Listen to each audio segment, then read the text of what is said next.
జీవితంలో ఎదురయ్యే ఏ సమస్యకైనా మనసుంటే మార్గం ఉంటుంది అనేది ఎంతవరకు నిజం?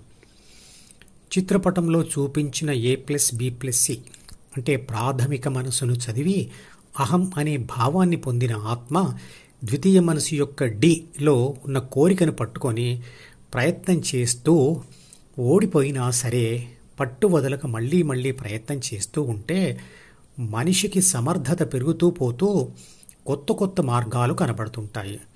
అందులో ఏదో నచ్చిన దారిని ఎన్నుకొని దానిని ఆచరిస్తాడు మనిషి. అందువల్ల చేసే పనిలో సక్సెస్ రేట్ ఎక్కువగా ఉండే అవకాశం ఉంటుంది. పుస్తకంలో రాసిన రాతలాగా మనసులో కోరిక రాసి ఉంటుంది, కానీ తీవ్ర కోరిక అంటూ సపరేట్గా రాసి ఉండదు. కానీ ఆ కోరిక గురించి మనసులో విడిగా రాసుకున్న ఆ కోరికతో కలిగే అనుభవం యొక్క ప్రాముఖ్యత సమాచారం మరియు ఆ కోరిక తీరకపోతే కలిగే నష్టాల సమాచారం వల్ల ఆ కోరిక తీర్చుకోవడం కోసం కొత్త మార్గాలలో చేసే ప్రయత్నాల సంఖ్య ఎక్కువగా ఉంటుంది. ప్రాపంచిక నేను అంటే ప్రాథమిక మనసు మరియు అహంను పొందిన ఆత్మ యొక్క గత గెలుపుల సంఖ్యను బట్టి కూడా పట్టుదల మరియు ప్రయత్నాల సంఖ్య ఎక్కువగా ఉంటుంది. వరుసగా ఎన్నో గెలుపులు పొందిన వ్యక్తి ఓటమిని అంత సులభంగా ఒప్పుకోడు. ఒక విద్యార్థికి ఒక ఉద్యోగం నచ్చి దానిని తెచ్చుకోవాలి అనే కోరిక ఉంది అనుకుందాం. ఇది విదేశాల్లోని పెద్ద కంపెనీ ఉద్యోగం మరియు జీతం ఎక్కువగా ఉంటుంది అనేది అతని ద్వితీయ మనసులో రాయబడిన ఆ ఉద్యోగం యొక్క ప్రాముఖ్యత.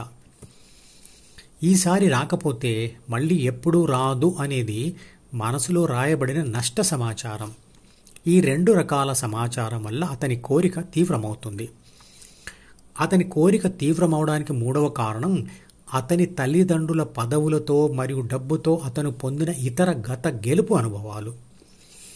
మనసులోని కోరిక ప్లస్ పొందే అనుభవ ప్రాముఖ్యత ప్లస్ పొందకపోతే కలిగే పరిణామాలు ప్లస్ అలవాటు తీవ్రత అన్నిటినీ కలిపి తీవ్ర కోరిక అంటాం. అదే తీవ్ర ప్రయత్నానికి కారణమవుతుంది. ఇంతకుముందు చెప్పిన సామెతలో మనసుంటే మార్గం ఉంది అన్నాడు, కానీ మనసుంటే తప్పకుండా గెలుస్తారు అనలేదు. ఏదో ఒక మార్గం దొరికి తీవ్ర ప్రయత్నం అయితే మనిషి చేయవచ్చు, కానీ ఎన్నిసార్లు ప్రయత్నించినా పరిస్థితుల లేదా ప్రకృతి సహకారం లేకపోతే ఓటమి తప్పదు. ప్రకృతి అంటే చెట్లు, రాళ్ళు, నదులు, ఆకాశం మాత్రమే కాదు, చుట్టూ ఉన్న మనుషులతో సహా సర్వస్వము ప్రకృతే.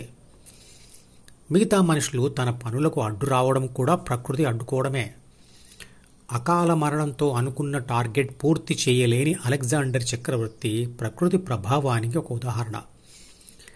ప్రకృతి సహకారం ప్రతి పనిలో గెలిచిన వాడు అహంకారి అవుతాడు. అదే వ్యక్తి ప్రతి పనిలో గెలుపు లేకపోతే కుంగిపోతాడు. అదే మనిషి కొన్ని పనులలో గెలిచి కొన్ని పనుల్లో ఓడిపోతూ ఉంటే వాస్తవానికి దగ్గరగా ఉంటూ బ్యాలెన్స్లో ఉంటాడు. తీవ్రమైన కోరిక కలిగి ఉండి అన్ని ప్రయత్నాలు చేసినా ప్రకృతి సహకారం లేక ఓడిపోతే ఆ కుంగిన బాధ మనసులో తగ్గకపోతే మనసునే వదిలేసే డైవర్షన్ ధ్యాన పద్ధతి నేర్చుకోవాలి. అందువల్ల ప్రశాంతంగా జీవితాంతం వరకు ప్రతిసారి ఓటమి కలుగుతున్నా ప్రయత్నిస్తూనే ఉండవచ్చు. ఈ మధుపదం యూట్యూబ్ ఛానల్ వీడియోని సబ్స్క్రైబ్ చేసి గంట గుర్తును నొక్కి ఆల్ని సెలెక్ట్ చేసి ప్రతిరోజు యూట్యూబ్ ఓపెన్ చేసి అడుగున ఉన్న సబ్స్క్రిప్షన్ బటన్ నొక్కితే అన్ని లేటెస్ట్ వీడియోలు చూడవచ్చు.